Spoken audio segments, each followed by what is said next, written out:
first day. How does it feel so far? Feels great.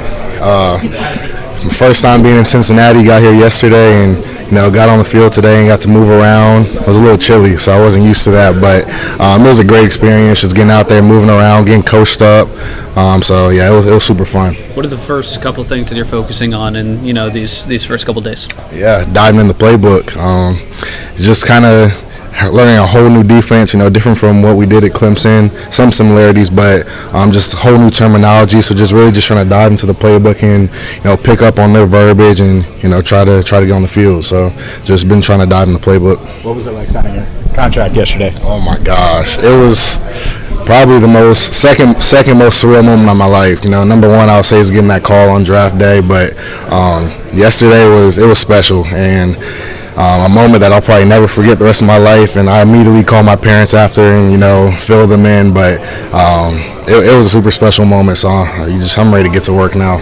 What have the talks been like with the coaching staff? Is it about expectations and maybe generalities as opposed to specifics at this point? Yeah, they told me that they have a good plan for me and a lot of expectation for me. Like they don't want me to come in and take a backseat to anybody. They want me to come in and be who I am from day one, and that's what I plan to do. So I'm just trying to come in here and show my value and create value for myself and just get coached up from the older guys, from the veterans, and get coached up from the coaches. So just trying to show them who Barrett Carter is. Have you gotten a chance to talk to or meet Logan or any of the other vets yet, and have they given you any advice? Yeah, a bunch of them texted me right after I got drafted, so that was actually Logan was Logan the first one? Logan was the first one to text me, so I was like, whoa, because I grew up playing with Logan on Madden and all this stuff, so it was super cool to see that text on my phone, and he just let me know that anything I ever need, I can always reach out to him, and some other guys reached out. Is it Andre?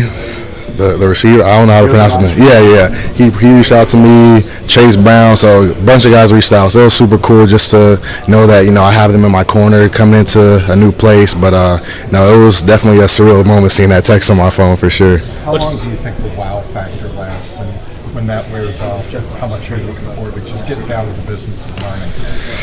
I would say it wore off pretty quick. I stepped into this building. I'm super excited to say the least. But I stepped into this building ramped up. I'm like, okay, it's just time to go. But then I had to just get back to square one and just put my learning hat on and just be a sponge and just absorb everything I can. Like I said, talking to the veterans, trying to learn, see what I can do to improve my game, and get on the field as fast as possible. So I was pretty. I would say I was a little ramped up just walking in the building, but I calmed down a little bit, and now I'm just a sponge trying to soak everything up. What's the relationship like with Demetrius? South Carolina versus